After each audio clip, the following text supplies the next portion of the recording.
Welcome to my presentation on my cultural immersion and advocacy project. I did my project on the Latinx community. The Latinx community comprises people with roots in Mexico, Central America, South America, and the Caribbean islands.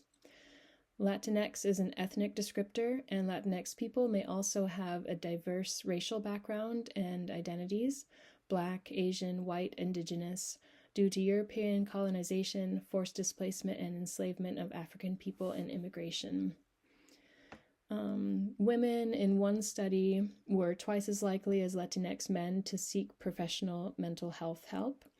Acculturation, education, sex and gender, faith-based belief all influence whether formal care is sought by Latinx people. The same study found that Latinx people were more likely to seek professional help if they were experiencing a condition they considered a physical health problem, such as diabetes, or a mental health concern they considered more severe, such as schizophrenia. People with alcohol use problems were more likely to seek help from family or peers, and many Latinx people prefer to consult with a religious leader, family member, or peer before seeking formal care. Strengths within the Latinx community. Latinx cultures tend to be more collectivistic than individualistic, with emphasis on family cohesiveness, respect, and loyalty, which is also called feminismo. This interdependence is a protective factor. Many Latinx families include close friends and extended relatives in a strong network of social and emotional support. Many Latinx people have religious and spiritual practices that are a source of resilience and connection. And cultural traditions and identity can create a sense of belonging and buffer the effects of stress. Some challenges faced within the Latinx community are stigma against seeking help for mental health. And though feminismo and interdependence is a protective factor, it can also become a source of stress when there are acculturative differences between generations. Racial discrimination, both individual and systemic, and trauma can accompany these experiences. Colorism is often experienced within the Latinx community. Discrimination against LGBTQ people within the Latinx community is another challenge. Wealth disparities and health disparities. Around 25% of Latinx people in the U.S. do not have health care. Trauma from forced migration. About a third of Latinx people in the U.S. are immigrants, though not all were forced migrants and not all have trauma. Language barriers and documentation status can be other challenges. The book I read for class was the Racial Healing Handbook, which I really got a lot out of. One of the first things they have you do, it's a book full of writing and reflecting activities, and so one of the first things they have you do is reflect on my racial socialization within my family and within institutions like school, and how that was enforced by society and what the results have been. I really appreciated Janet Helm's racial identity development model, and reading about how to develop a positive racial identity, and particularly for me, a positive white racial identity, and how anti-racism and becoming more anti-racist in orientation helps develop that white, positive white identity. And one of the things she really stressed was just cultivating curiosity about your racial biases and ideas, and how shame and guilt get in the way of doing the work of reflecting on racism and how that's affecting your life. And that curiosity combats shame, and that curiosity really facilitates being able to do this work. I also really appreciated the list of microaggressions in the book. Really can be eye-opening to recognize places where I've said some of the things that she examples. And then on page 100, there's a really great list of responses when we hear racist microaggressions happening, or macroaggressions. When we hear people saying racist things around us, either to us or to other people, and ways to kind of draw them into conversation that can be more thoughtful rather than like a confrontation where they're going to just become immediately defensive. I found those very helpful. For the reflect section of the written work, I used Pamela Hayes' addressing model as a framework to explore my various privileged and marginalized identities. And some of the takeaways from doing this writing was just really recognizing where my privileged identities, particularly my whiteness, buffers some of the effects of my marginalized identities, and understanding that sharing an identity with a client doesn't mean I fully relate or understand their experience from their perspective, because we have so many different intersections of identity that interact.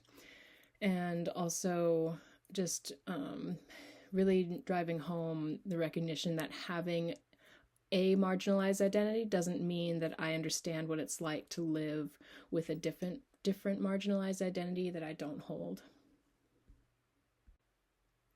I used free writing to make a list of my preconceived notions, biases, and assumptions about Latinx people. And then I also researched like what are some common stereotypes about Latinx people, just to become aware of things like thoughts and ideas that I might have that I didn't even realize that I had. One of the things that I hadn't really realized that I thought was that Latinx people all come from Spanish-speaking cultures and like countries that speak Spanish, when that's absolutely not the case. There's so many different languages that are spoken throughout Latin America, including a lot of indigenous languages. I also had to Google what countries Latin America comprise, because I was pretty ignorant about that, embarrassingly. I also researched things like the difference between the words Hispanic and Latinx, and just to educate myself more about different words that people use to describe themselves. And I found out that Latinx people make up about 19% of the US population, which I think I remember is the largest minority population in the US, and that there are 33 different countries in Latin America. So just really recognizing that Latinx people are not a monolith, that there's a very rich and varied cultural backgrounds among Latinx people. In the examine part of the project, my takeaway was that my preconceived notions, biases, or assumptions could impact my perceptions and counseling relationship with clients who identify as Latinx. I must be aware that Latinx people come from many different cultural traditions and backgrounds, when the messaging I've absorbed is that Latinx people are monolithic.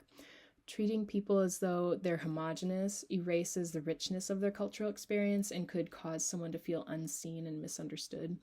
With many Latinx people already wary of seeking professional counseling, it's important to be able to offer culturally competent care and approach clients with cultural humility. And cultivating a positive racial identity fosters cultural comfort when I'm working with clients from backgrounds different from my own, and helps me to own up and make amends if I commit a misstep or a microaggression. For the Immerse part of the project, I attended the Latinx Mental Health and Social Justice Symposium that was put on through Antioch October 9th and 10th. The symposium was free to attend, and they do it every year. I highly recommend it.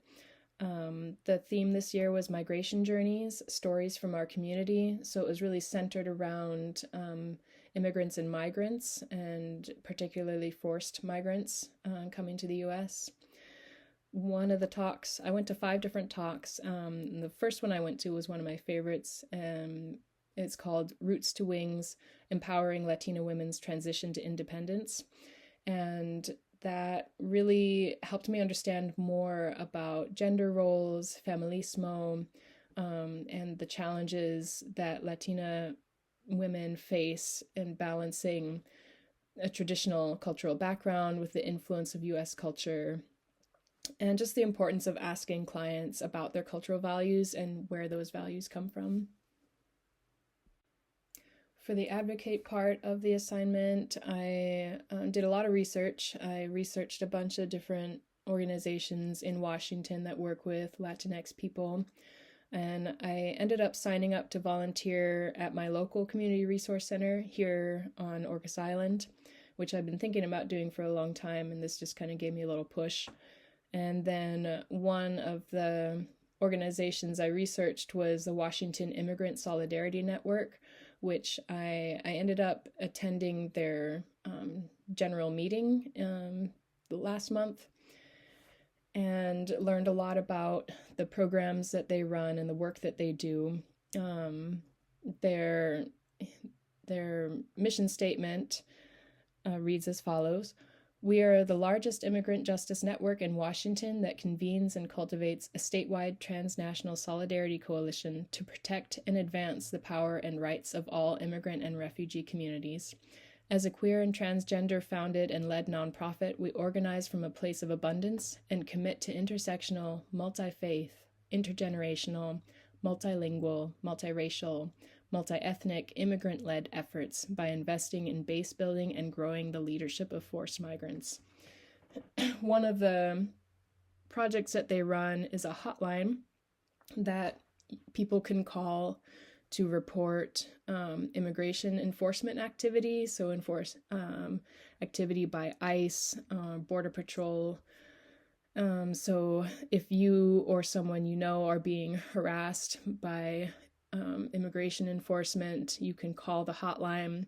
There's interpretation available in 300 different languages, so literally just about anyone who speaks any language can call and be able to get interpretation to be able to talk to someone. And they can help with all sorts of different resources, legal resources within the state. And one of the things that can happen is if you are being harassed, if you've got ICE at your door, if someone is being taken into custody, you can call the hotline, and they actually send out rapid response teams. And those teams are of several different people who will come to record what's happening, like video record, and then also take notes of like officers' names, badge numbers, any violence that happens, any hate speech that they witness or hear. And then all of that information is turned over to lawyers to try and support the person who's been taken into detention. Anyone can be a part of these rapid response teams, and that's something that I'm hoping to do this month, is go to one of their trainings. They have trainings via Zoom once a month, and I tried to find out when this month's is happening, but they don't have it posted yet. But you go to a training and then you can be part of a rapid response team. And so if something is happening in your area, you basically get a text to see if you're available to respond. They also run a bail bonds fund for immigrants who've been detained.